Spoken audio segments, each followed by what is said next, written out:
Alright, let's talk about Stellar Blade, a game that throws you headfirst into a wild sci-fi ride where mutated monsters roam the Earth and a badass team of female warriors drops from space to clean up the mess. It's intense, stylish, and full of jaw-dropping moments. But what really pulls you in? The characters. There may not be a ton of NPCs wandering around, but the few that do show up, they matter. From tragic deaths to unexpected twists, Stellar Blade knows how to keep things interesting. So in today's video, we're ranking the strongest characters in the lore, not just who hits the hardest, but who's got the brains, resilience, and presence to really stand out. From the sharp-minded Orcal to our fierce main girl Eve, we're diving deep into who dominates in both body and mind. Get ready. Some of these picks might surprise you. Let's get into it. I'm quickly moving on to the video. Before we start, if you enjoy these types of list videos, don't forget to like the video and subscribe. Enjoy watching.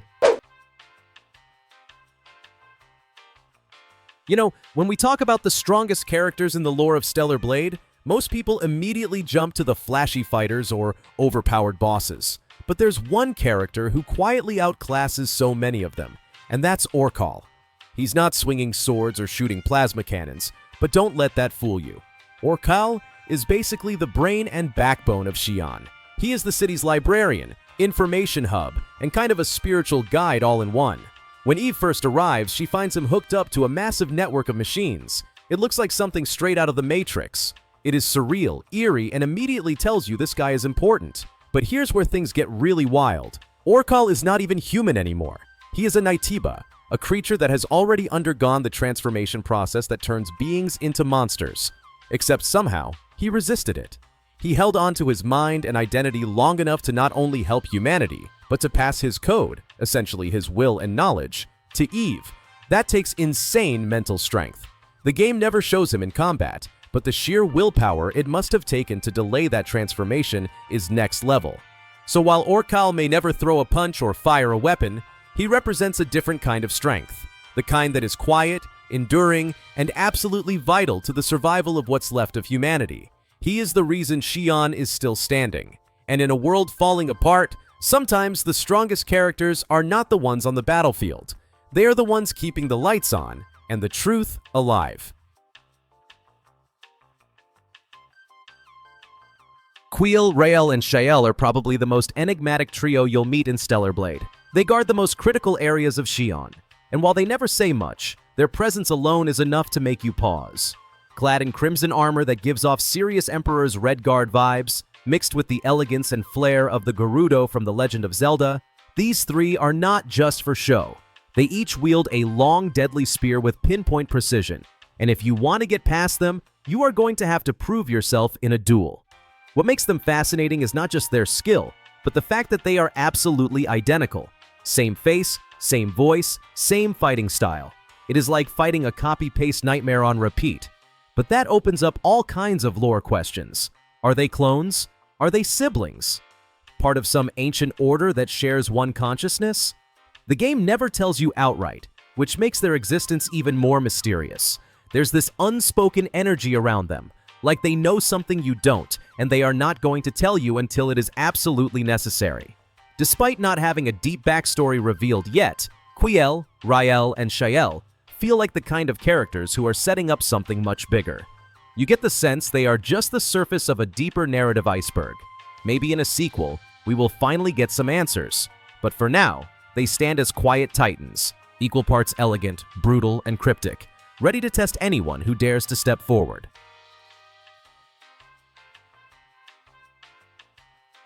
Man is one of those characters that sneaks up on you, figuratively and literally.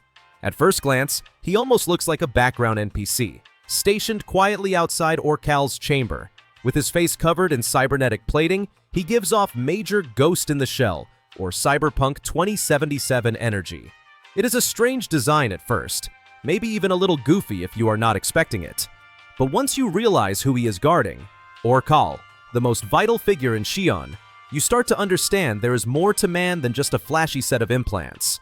Later in the game, you actually have to fight man, and that is when the real respect kicks in. His attacks are fast, clean, and unforgiving. He moves with purpose, and if your defense is not tight, he will punish every mistake. It is one of those duels that makes you sit up and focus, because man is not just a checkpoint boss. He is a genuine test of everything you have learned up to that point. And it makes perfect sense. Orcal is not going to trust just anyone to protect him. This guy is a wall you need to earn your way through. What is cool about man is that he is a perfect representation of silent strength. He is not chatty, he is not dramatic, but when the time comes, he throws down harder than most characters in the game. His loyalty to Orcal feels unshakable, and that alone makes him one of the most impressive figures in the lore. He is the quiet sword at the gate, strange looking maybe, but absolutely deadly when it counts. Taki might be one of the most emotionally impactful characters in Stellar Blade, and not just because of her power level. She starts off as the confident and capable commander of Eve's airborne squad, leading the charge as they descend to Earth. Right from the get-go, you can tell Eve admires her. There's a sense of mentorship, like Taki is everything Eve aspires to become, and for good reason. Taki is focused, fearless, and clearly seasoned, but what really sets her apart is the selfless act that defines her legacy.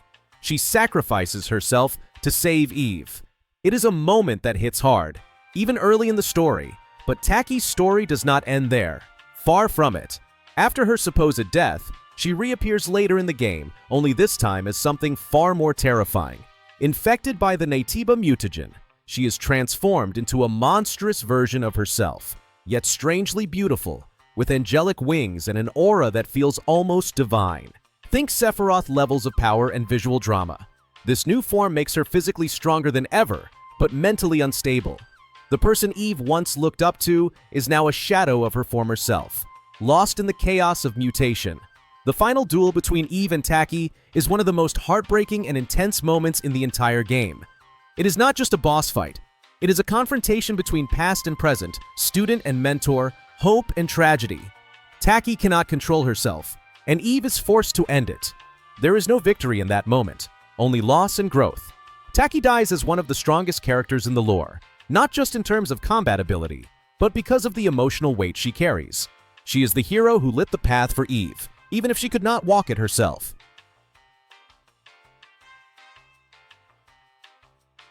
Raven is one of Stellar Blade's most intriguing and intimidating antagonists. At first, she's just a mysterious winged Naytiba who appears during the opening chaos and seemingly takes down Taki with terrifying ease. Her presence is immediate and brutal. No dialogue, no build-up, just raw power. But the big twist? Raven used to be one of them, an elite member of the airborne squad just like Eve and Taki. That changes everything. It is not just a monster you are fighting anymore. It is someone who once stood for the same mission as you.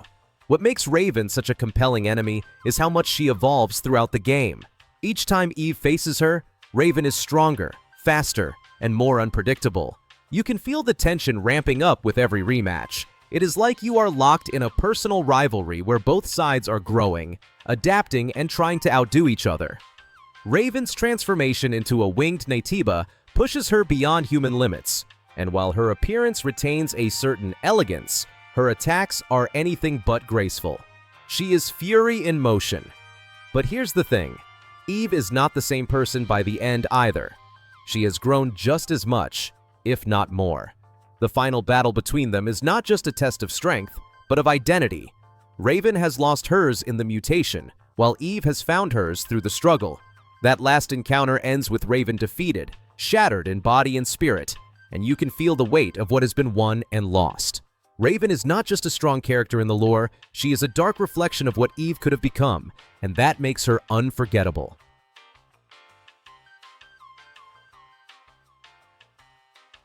Adam is one of those characters that slowly creeps up on you, both in presence and in impact. At the start of Stellar Blade, he seems like a helpful little drone, just a guide to patch you up and move the story forward. But when he reveals his true human form, things start to shift. He comes across as calm, intelligent, and oddly comforting, like someone who has been through it all and just wants to help. But as with most things in this world, there is a twist, and Adam's is massive. By the time you reach the endgame, Adam's true identity hits like a freight train. He was one of the original architects of humanity's downfall. His work led to the creation of Mother Sphere, the artificial intelligence that eventually gave birth to the Naytiba threat. So, in a way, Adam is not just a witness to the end of the world, he is one of its authors. His long life has been driven by guilt and a desperate attempt to fix what he broke. But the thing is, his definition of fixing might not align with everyone else's idea of salvation. The final showdown with Adam is rough, not just because of how powerful he is, but because of what he represents. He is a walking paradox, brilliant and broken, calm and catastrophic. His knowledge gives him an edge in combat, but it is the emotional weight of that fight that really lands. Eve is essentially battling the sins of the past, the consequences of unchecked ambition. And while defeating Adam is necessary, it does not feel like a victory. It feels like the closing of a tragic chapter, one where the creator must finally face the creation and pay the price.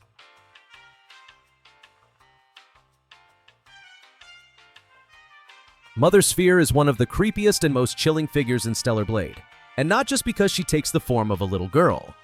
That unsettling innocence mixed with world-ending power gives her a disturbing edge. Think Red Queen from Resident Evil, but with way more manipulation and control. Created by Adam with the intention of advancing artificial intelligence, she instead evolved into something far more sinister. Instead of guiding humanity, she initiated an all-out war, pitting androids against mutated humans and turning Earth into a nightmare chessboard. What sets Mother Sphere apart is that she never needs to physically fight you. Like Orcal, she operates from the shadows, pulling strings and making calculated moves. But unlike Orcal's calm and protective wisdom, Mother Sphere is pure, cold strategy fueled by chaos. She manipulates entire factions, reprograms Eve's fellow airborne squad members to fight against her, and always seems 10 steps ahead. Every encounter with her influence feels like you're being outmaneuvered by something that doesn't just think faster, it thinks colder. And you just know she's not done. The game leaves enough breadcrumbs to suggest that Mother Sphere will return, probably upgraded, probably even more twisted. She is the kind of villain that is not bound by flesh, so a reboot, a backup copy, or even a new form is just a matter of time. Her thirst for control and revenge is far from over, and when she comes back, it won't just be about Earth, it will be personal. Mother Sphere may be a digital ghost, but her impact on the world of Stellar Blade is terrifyingly real.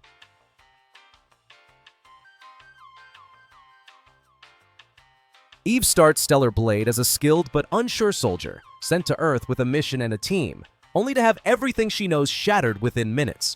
But what makes her arc so compelling is how she grows, not just in power, but in purpose.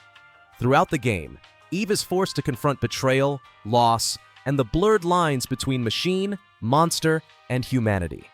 She begins as a weapon, but by the end, she becomes something far greater, a symbol of hope, rebirth, and resistance. Depending on the choices you make, Eve's path branches into different outcomes, but the good ending is where her potential truly shines.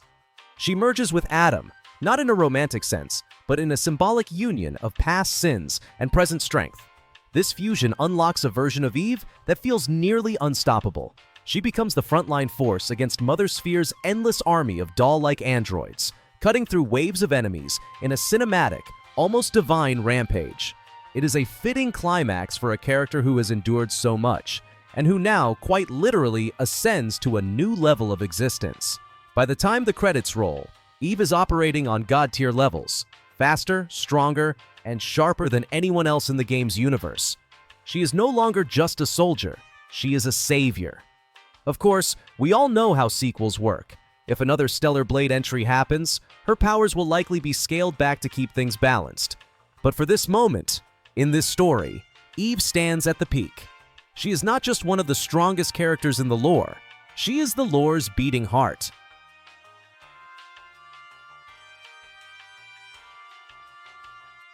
The video ends here. See you in another video. Don't forget to subscribe.